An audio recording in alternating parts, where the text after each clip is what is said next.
जय हिंद फ्रेंड्स। आज मैसूर साम्राज्य के बारे में अध्ययन करते हैं। अंग्रेजों ने मैसूर में किस प्रकार अपने साम्राज्य को स्थापित किया, इसको देखते हैं।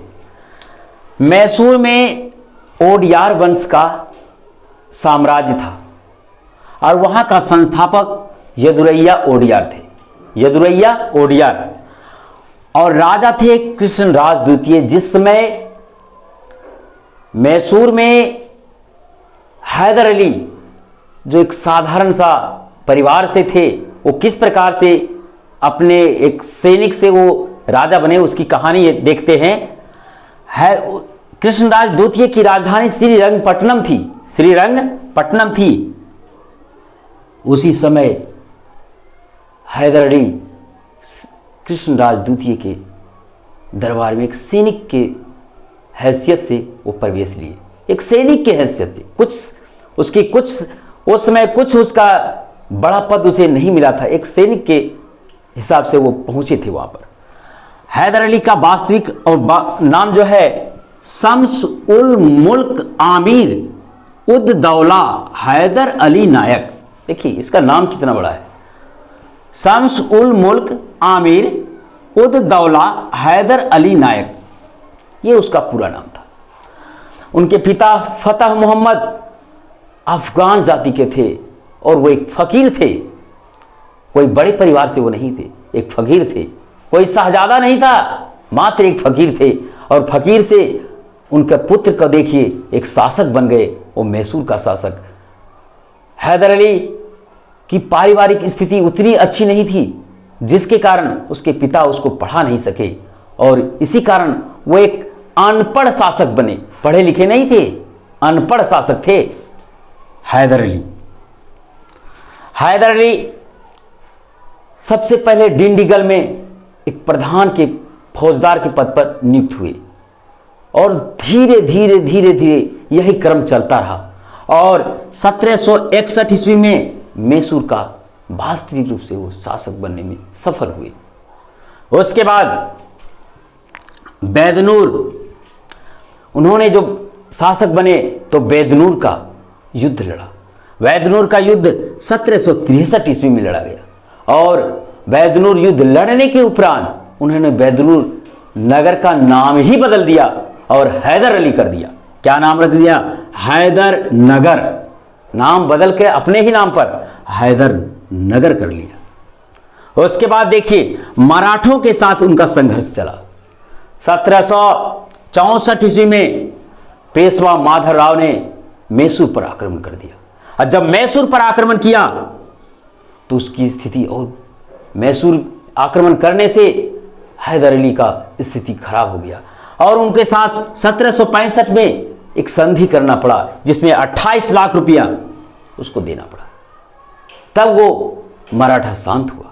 उसके बाद 1766 में हैदर अली के विरुद्ध त्रिगुट, अंग्रेज, मराठा और निजाम, तीनों ने त्रिगुट का निर्माण किया, जिसके कारण हमेशा षड्यंत्र रचते रहता था कि किस प्रकार हम मैसूर को अपने अधीन करें।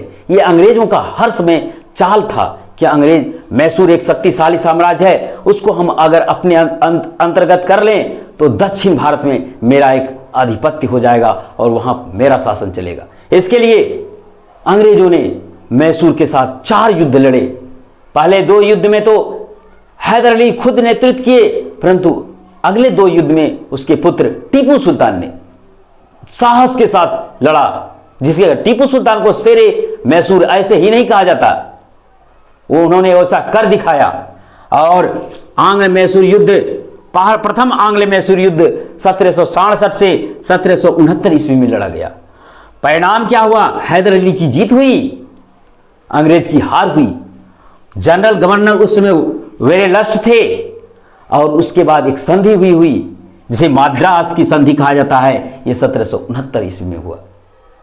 उसके बाद द्वितीय आंग्ल मैसूर युद्ध हुआ 1780 से 1784 ईस्वी में। इसमें 1782 में ही हैदर अली की मृत्यु हो गई, तो उसके पुत्र टीपू सुल्तान युद्ध को निरंतर चलाते रहे और उस समय गवर्नर, द्वितीय युद्ध के समय गवर्नर थे वारेन हेस्टिंग। और जब ये युद्ध समाप्त हुआ तो मंगलोर की संधि हुई 1784 ईस्वी में। उसके बाद टीपू सुल्तान को देखते हैं। टीपू सुल्तान अब युद्ध का नेतृत्व करने लगा। टीपू सुल्तान ने तृतीय मैसूर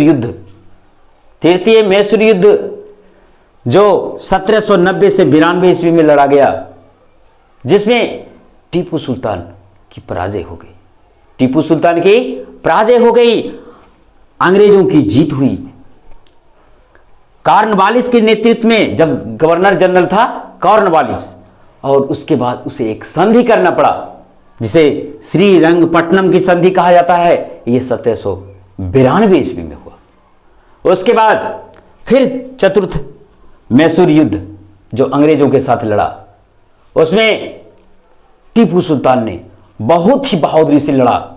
जब तक उसके शरीर में दम था वो तब तक लड़ा और अंततः उनकी मृत्यु हो गई 1799 में उनकी मृत्यु हो गई। और यहीं से मैसूर युद्ध समाप्त हो गया।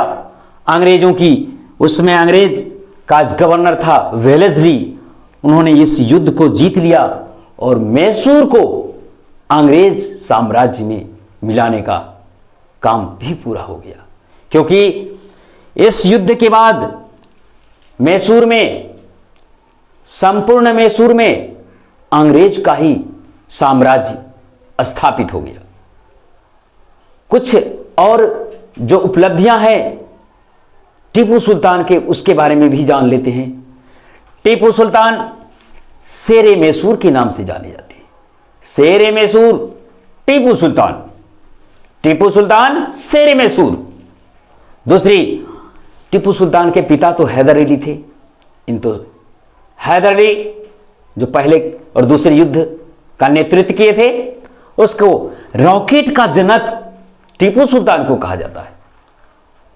रॉकेट जो भी आप देख रहे हैं, ये टीपू सुल्तान उनको जनक कहे जाते हैं। उनको रेशम उद्योग का विकास भी टीपू सुल्तान ने किया था। जैकोबियन दल का सदस्यता भी टीपू सुल्तान ने ग्रहण किया और फ्रांस से स्वतंत्रता का वृक्ष लाकर अपने साम्राज्य में लगाने का भी काम टीपू सुल्तान ने किया। टीपू सुल्तान, इसलिए आज तक उनका इतिहास में